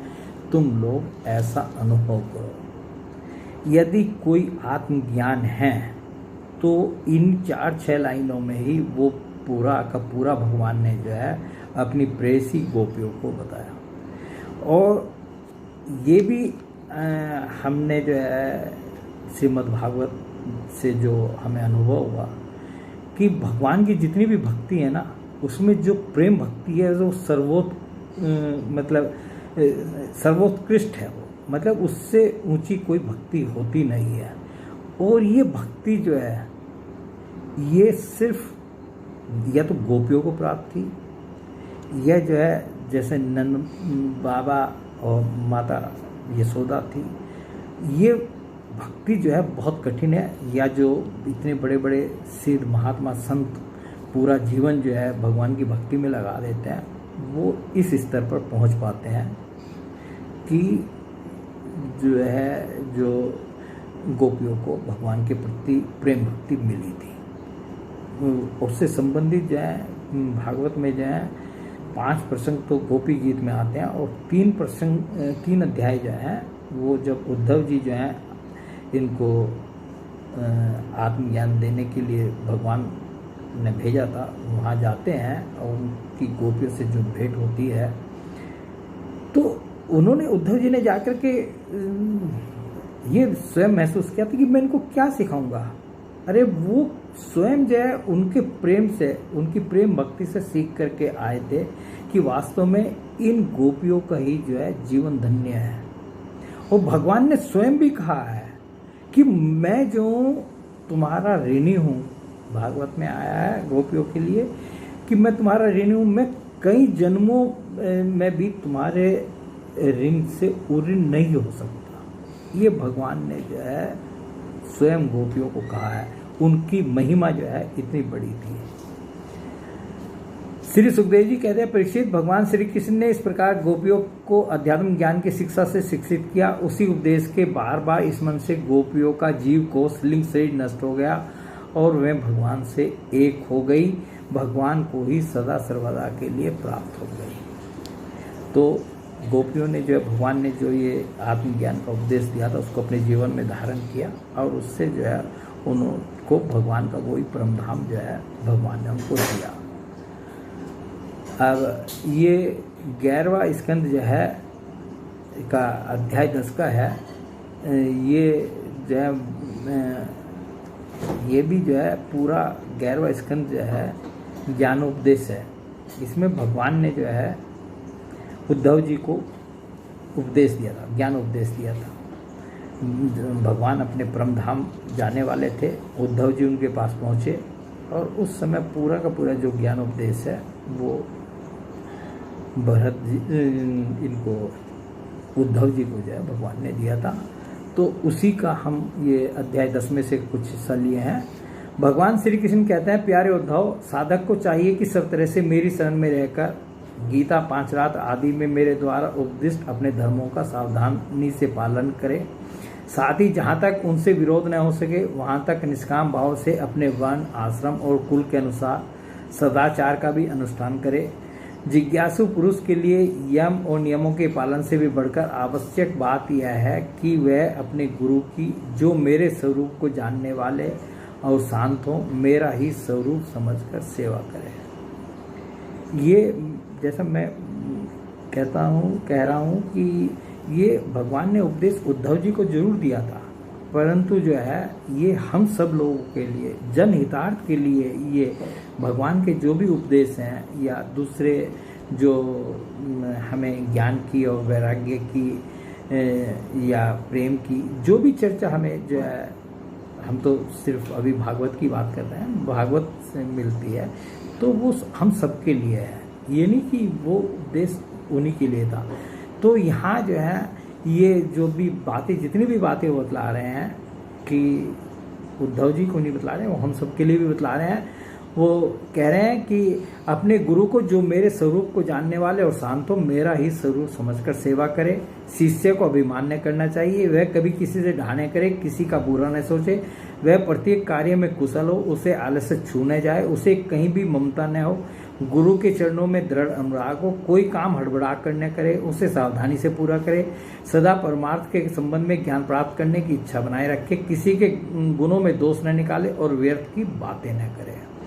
जिज्ञासु का परम धन है आत्मा, इसलिए वह स्त्री, पुत्र, घर, खेत, स्वजन और धन आदि संपूर्ण पदार्थों में एक सम आत्मा को देखे और किसी में कुछ विशेषता का आरोप करके उससे ममता न करे, उदासीन रहे कि इन सब चीज़ों में जो है ममता न करे, उनसे उदासीन रहे। उद्धव, जैसे जलने वाली लकड़ी से उसे जलाने और प्रकाशित करने वाली आग सर्वथा अलग है, ठीक वैसे ही विचार करने पर जान पड़ता है कि पंचभूतों का बना स्थूल शरीर और मन, बुद्धि आदि 17 तत्वों का बना सूक्ष्म शरीर दोनों ही दृश्य और जड़ है। कि जो हमारा स्थूल शरीर और जड़ ये सूक्ष्म शरीर है, दोनों ही जो है ये इनका आत्मा से कोई संबंध नहीं है, तथा उनको जानने और प्रकाशित करने वाला आत्मा साक्षी एवं स्वयं प्रकाश है। और आत्मा जो है वो कैसा है, साक्षी है, इनको देखता रहता है कि अंदर क्या हो रहा है, बाहर क्या हो रहा है, और उनका और स्वयं प्रकाश है, उसको आत्मा को किसी प्रकाश की जरूरत नहीं है। तो इसलिए हम जो देखते हैं कि जो हमें अंदर से जो प्रेरणा मिलती हैं वो आत्म प्रेरित जो चीज़ें मिलती हैं, तो वो जो है क्यों मिलती है, वो स्वयं प्रकाश है। इसलिए बहुत से जो है उसको सद्गुरु भी कहते हैं। शरीर अनित्य, अनेक एवं जड़ है, आत्मा नित्य, एक एवं चेतन है। इस प्रकार देह की अपेक्षा आत्मा में महान विलक्षणता है। एतव देह से आत्मा भिन्न है। जब आग लकड़ी में प्रज्वलित होती है तब लकड़ी की उत्पत्ति, विनाश, बड़ाई, छोटाई और अनेकता आदि सभी गुण वह स्वयं ग्रहण कर लेते हैं, परंतु सच पूछो तो लकड़ी के उन गुणों से आग का कोई संबंध नहीं होता। तो ये कह रहे हैं कि जब आत्मा जो है मतलब शरीर मान लेती है अपने आप को, तो जो है ये सब जो है फिर गुण दोष जो है उसमें हमें दिखाई देते हैं। वैसे ही जब आत्मा अपने को शरीर मान लेता है, तब देह के जड़ता, अनित्यता, स्थूलता, अनेकता आदि गुणों से सर्वथा रहित होने पर भी उनसे युक्त जान पड़ता है। ईश्वर के द्वारा नियंत्रित माया के गुणों ने ही सूक्ष्म और स्थूल शरीर का निर्माण किया है। जीव को शरीर और शरीर को जीव समझ लेने के कारण ही स्थूल शरीर के जन्म मरण और सूक्ष्म शरीर के आवागमन का आत्मा पर आरोप किया जाता है। जीव को जन्म मृत्यु रूप संसार इसी भ्रम अथवा अध्यास के कारण प्राप्त होता है।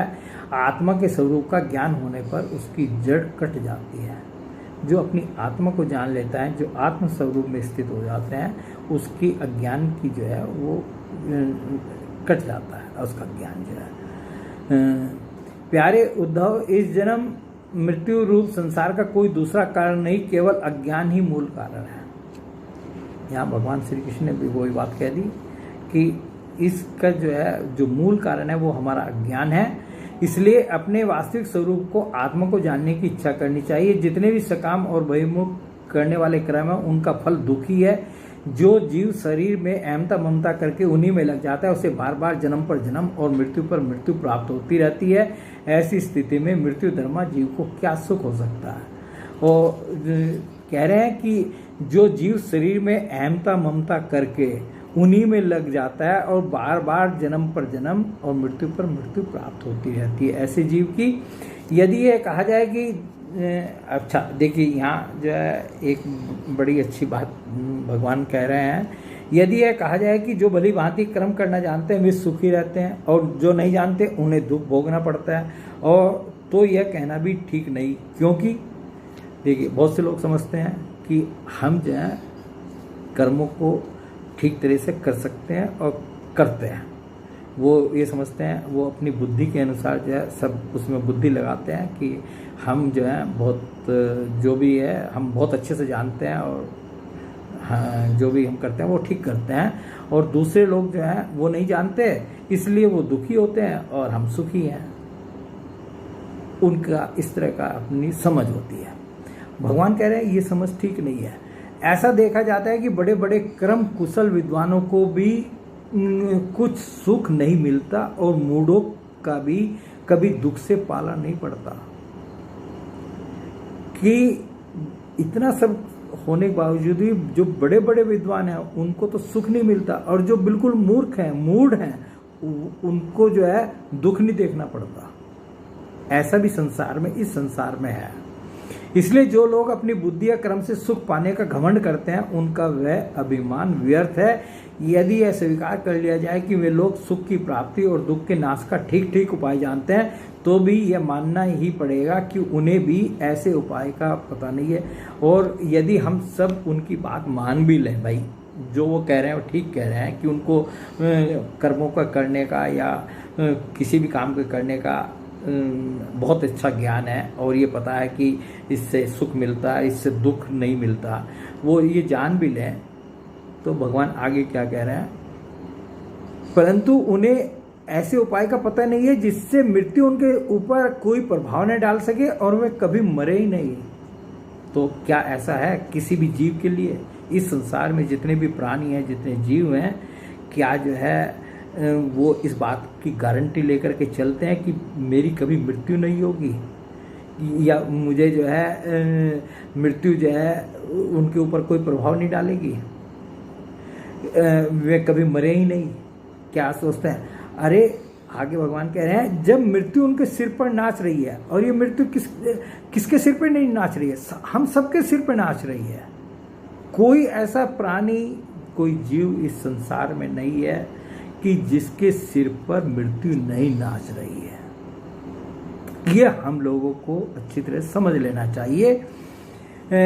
तब ऐसी कौन सी भोग सामग्री या भोग कामना है जो उन्हें सुखी कर सके? तो ये तो हम सोचते हैं ना, जानते सब हैं कि मृत्यु आनी है एक दिन, तो उसके बावजूद भी भोगों में भी लगे रहते हैं और कामना भी करते रहते हैं। तो ये भोग सामग्रियाँ जो है, ये कामना जो है, हमें कौन सा सुख पहुंचा सकती हैं? भला जिस मनुष्य को फांसी पर लटकाने के लिए बद्ध स्थान पर ले जाया जा रहा हो, उसे क्या फूल, चंदन, स्त्री आदि पदार्थ संतुष्ट कर सकते हैं? कदापि नहीं। ये भगवान श्री कृष्ण जो है उद्धव जी को समझा रहे हैं कि यदि किसी आदमी को फांसी पर लटकाने के लिए ले जा रहा है, उसकी तुम चाहे जितनी सेवा कर लो, समझ के चंदन लगा लो, फूल लगा लो, उसको कितना भी सजा दो, और जो है स्त्री, मतलब जो भी भोग हैं वो भी दे दो, क्या उसको वो सुख पहुंचा सकते हैं? कदापि नहीं। क्योंकि उसके तो अंदर जो है हर समय ये बैठा होगा कि मैं जाऊंगा और जब मुझे लटका दिया जाएगा मैं खत्म, ये शरीर खत्म।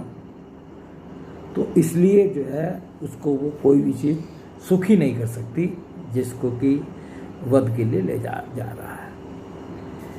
तो अब ये इसी स्कंद का 11वें स्कंद का 11वां अध्याय है, और ये वही भगवान श्री कृष्ण जो है यहाँ पर जो है ये कह रहे हैं, जीव और ईश्वर बद्ध और मुक्त के भेद से भिन्न भिन्न होने पर भी एक ही शरीर में नियंता और नियंत्रित के रूप में स्थित हैं।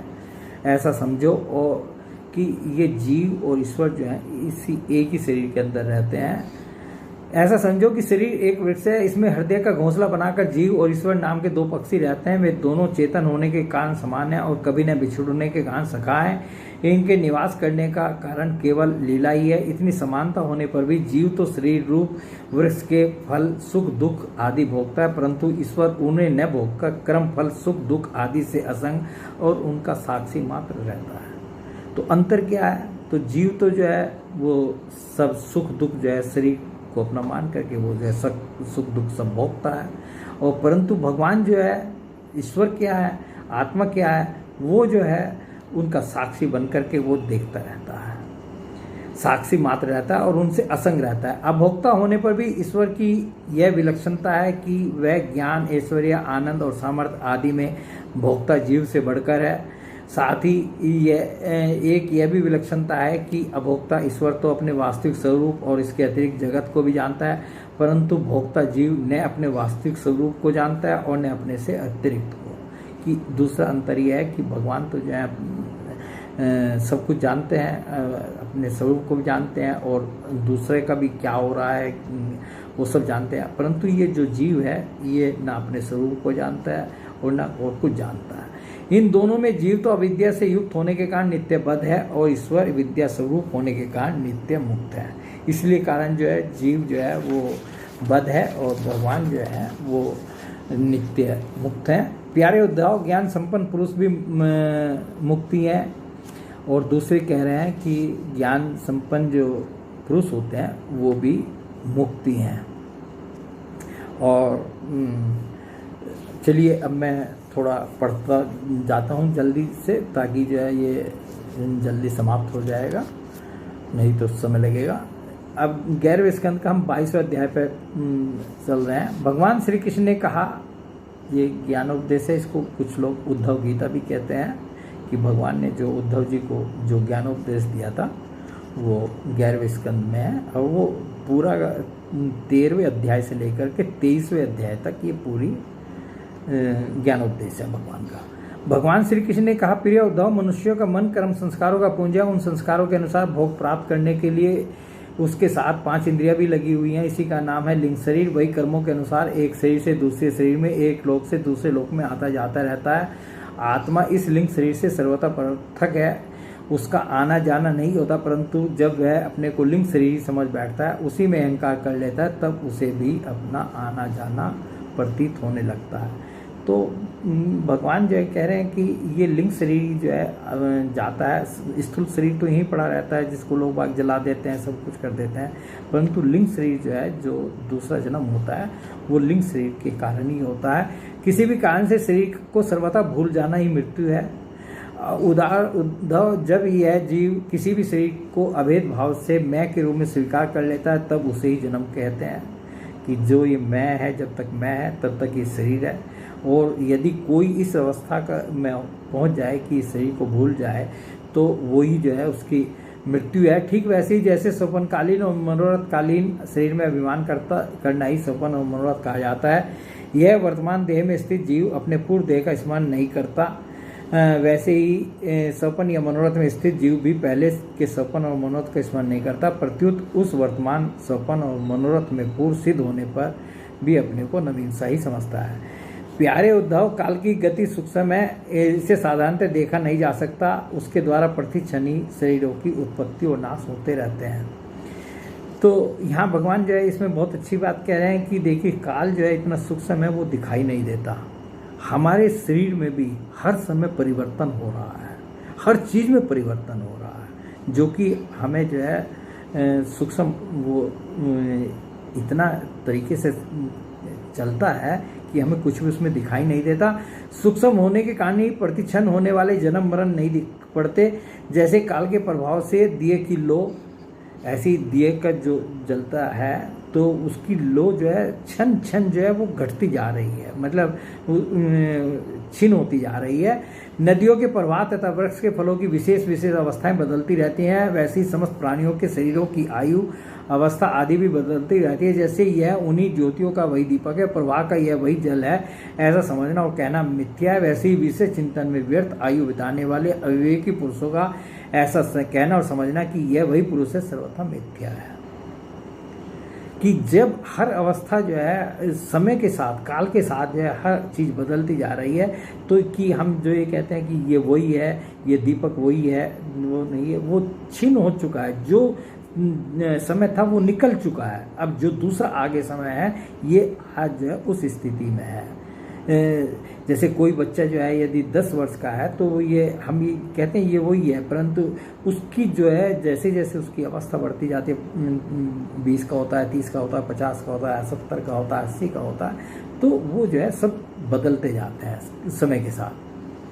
यद्यपि वह भ्रांत पुरुष भी अपने कर्मों के बीज द्वारा न पैदा होता है न तो मरता ही है, वह तो अजन्मा और अमर ही है, फिर भी भ्रांति से वह उत्पन्न होता है और मरता सा भी है। जैसे कि काल से युक्त अग्नि पैदा होता और नष्ट होता दिखाई पड़ता। इसमें साफ तौर से जो है यही समझाने की कोशिश की है कि जो अवस्थाएं हैं, जो भी सब कुछ है, ये शरीर की हैं, जो कि प्रतिपल बदल रही हैं काल के अनुसार, और जो आत्मा है वो कुछ नहीं बदलता। उसमें जैसा आप जन्म के समय थे वो ही आज आप भी हैं।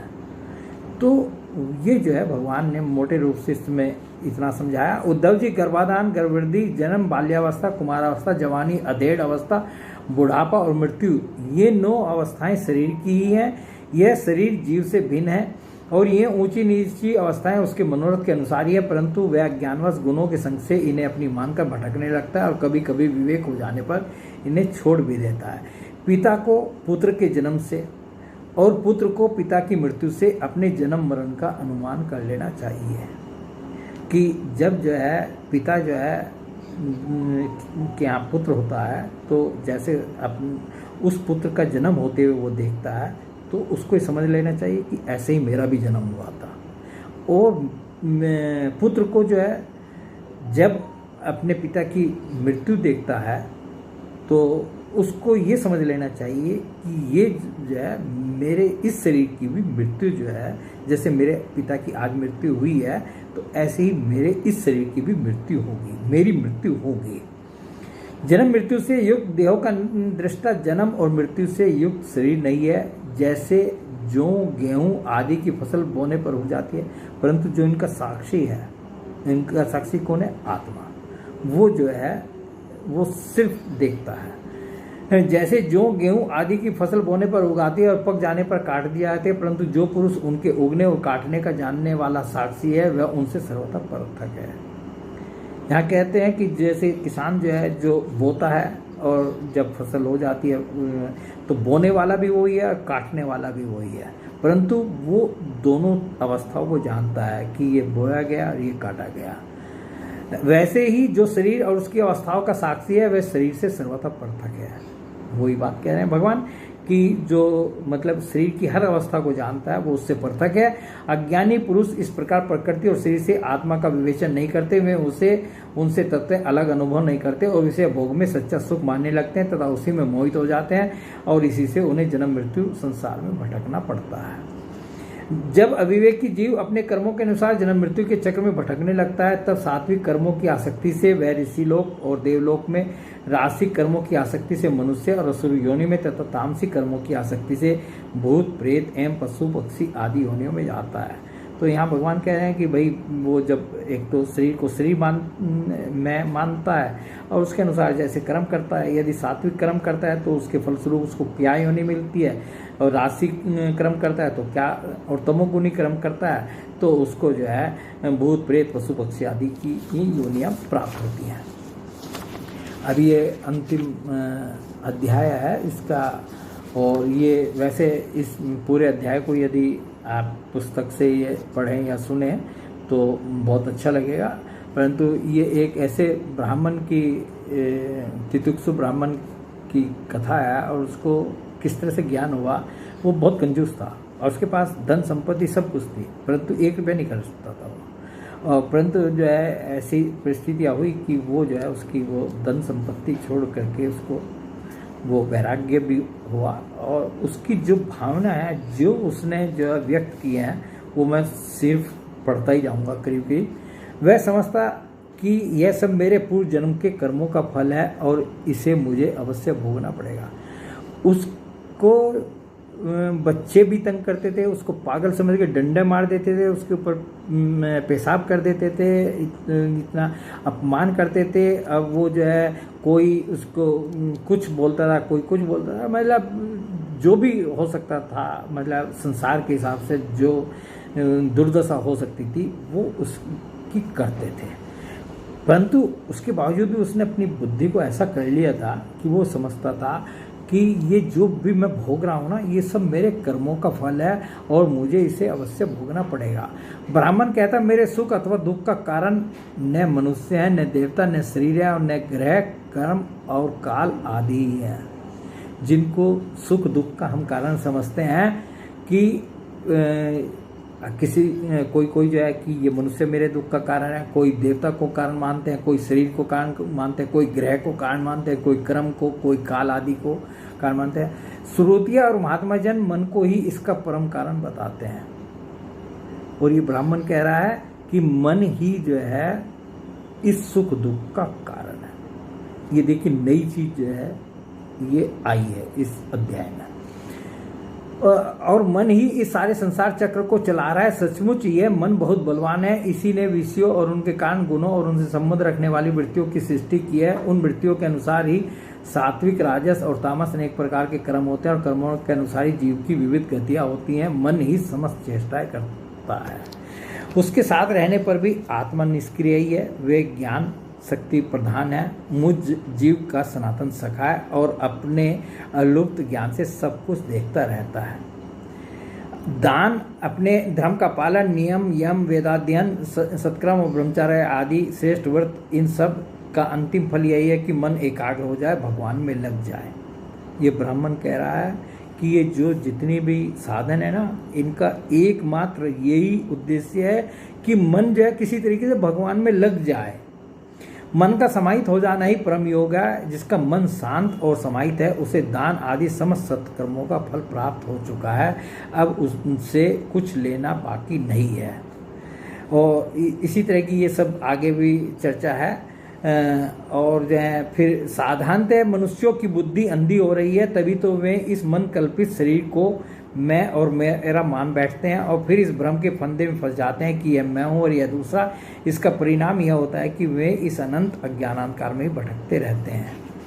यदि, अब वो आगे कह रहे हैं, यदि मान लें कि मनुष्य ही सुख दुख का कारण है, तो भी उससे आत्मा का क्या संबंध, क्योंकि सुख दुख पहुंचाने वाला भी मिट्टी का शरीर है। यदि हम ये कहें कि भाई इस मनुष्य से जो है हमें सुख दुख मिल रहा है, तो कह रहे हैं कि सुख दुख पहुंचाने वाला भी मिट्टी का शरीर है और भोगने वाला भी। कभी भोजन आदि के समय यदि अपने दांतों से ही अपनी जीभ कट जाए तो उससे पीड़ा होने लगे तो मनुष्य किस पर क्रोध करेगा। और ऐसा मान ले कि देवता ही दुख के कारण है, तो भी इस दुख से आत्मा की क्या हानि, क्योंकि यदि दुख के कारण देवता है और इंद्राभिमानी देवता के रूप में उनके भोक्ता भी तो वे ही हैं, और देवता सभी शरीरों में एक हैं। जो देवता एक शरीर में वे दूसरे शरीर में भी हैं। इसी प्रकार जो है इन्होंने जो है यहाँ पर अलग अलग उदाहरण दे करके ये समझाने की कोशिश की कि हम जिनको दुख का कारण मानते हैं वो वास्तव में दुख के कारण नहीं है।